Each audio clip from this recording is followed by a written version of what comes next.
जा रहा था, कोई बिहार जा रहा था, वो मजदूर जिनके खून और पसीने से ये जयपुर की विधानसभा का मकान बना है, वो मजदूर जिनके खून और पसीने से ईंटों के भट्ठे चलते हैं, केमिकल की फैक्ट्रियां चलती है, लोग खेतों में मजदूरी करते हैं, इन मजदूरों के लिए मोदी साहब के पास 2 वक्त की रोटी नहीं थी।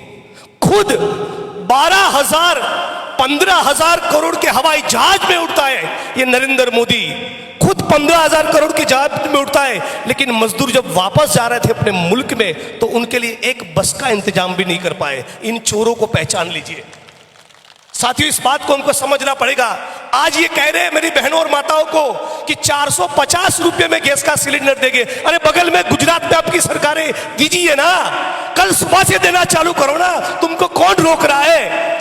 केंद्र में आपकी सरकार है, अनाउंसमेंट कर दो कि कल सुबह से भारत की तमाम बहनों और माताओं को 450 रुपये में गैस का सिलेंडर मिलेगा। चुनाव आया है तो बहनों की याद आई है, और ये बहनों के आत्मसम्मान की बात करते हैं। ये न्यूज चैनल की टीवी की डिबेट में जाके मीडिया के लोगों को ये कहते हैं कि राजस्थान के अंदर महिलाओं के ऊपर बहुत अत्याचार हुआ, गुजरात के अंदर गुजरात की 19 साल की गर्भवती बेटी, उसके ऊपर सामूहिक बलात्कार हुआ। सुनिएगा, गुजरात की 19 साल की बेटी जो प्रेग्नेंट थी, जिसके पेट में बच्चा था, उसके ऊपर सामूहिक बलात्कार हुआ और उसकी आंखों के सामने उसके 12 लोगों को मार दिया और 3 साल की बेटी को भी दीवार के ऊपर पटक कर उसकी हत्या कर दी।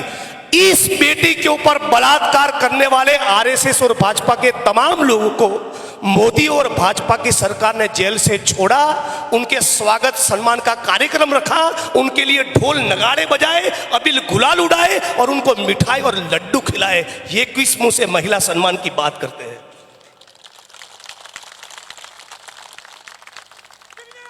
आज साथियों हमने देखा मणिपुर के ऊपर, मणिपुर और मिजोरम जहां पर चुनाव है, क्यों अमित शाह नहीं जा रहे? वहां 56 इंच का सीना क्यों नहीं जा रहा है? वहां मोदी साहब को जाना चाहिए ना। लेकिन मणिपुर में जब हमारी बहनों को नग्न कर पे सड़क पे घुमाया गया तब मोदी साहब एक शब्द नहीं बोले।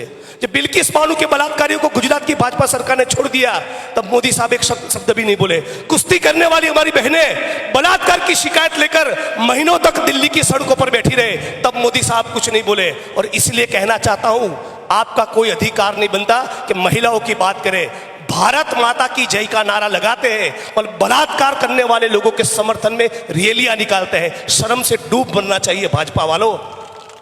और भारत माता से अतुल भाई की एक बात मुझे याद आ रही है, जब देश में स्वतंत्रता का आंदोलन चल रहा था, ज्योतिबा फुले, रामास्वामी पेरियार, डॉक्टर बाबा साहब अंबेडकर, शहीद आजम भगत सिंह, सुखदेव, राजगुरु, अशफाक उल्ला खान, राम प्रसाद बिस्मिल, चंद्रशेखर आजाद, सुभाष चंद्र बोस, ये तमाम लोग, गांधी, सरदार पटेल, मौलाना आजाद, सभी जाति और धर्म के लोग जब स्वतंत्रता के आंदोलन में हिस्सा ले रहे थे, अपने बलिदान देने को तैयार थे, 23 साल की छोटी सी उम्र में भगत सिंह फांसी के तख्ते पर चढ़ गए, तब ये आरएसएस और भाजपा के लोग क्या कर रहे थे? अंग्रेजों की चापलूसी कर रहे थे, अंग्रेजों की मुखबिरी कर रहे थे। भगत सिंह, गांधी, सरदार पटेल और सुभाष चंद्र बोस के साथ गद्दारी कर रहे थे, उनकी खबर अंग्रेजों को पहुंचा रहे थे। हमारे मुल्क के लोग, हमारे सारे नेता, कांग्रेस पार्टी के सिपाही छाती पर गोली खाने की तैयारी के साथ वंदे मातरम और भारत माता का जयकारा करते थे, तब ये दलाल और गद्दार आरएसएस के लोग, भाजपा के लोग क्या कर रहे थे?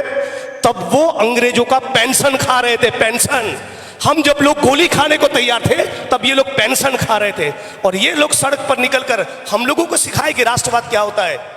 चाइना हमारी छाती पर चढ़कर बैठा है, हमारे इलाके के अंदर सड़कें बना दी, इंफ्रास्ट्रक्चर खड़ा कर दिया, गांव के गांव बसा दिए, 4600 वर्ग किलोमीटर जमीन चाइना भारत की हड़प करके बैठा है। और ये चोर बाहर जाके विदेश में ये कहता है कि चाइना ने हमारी 1 इंच जमीन नहीं ली।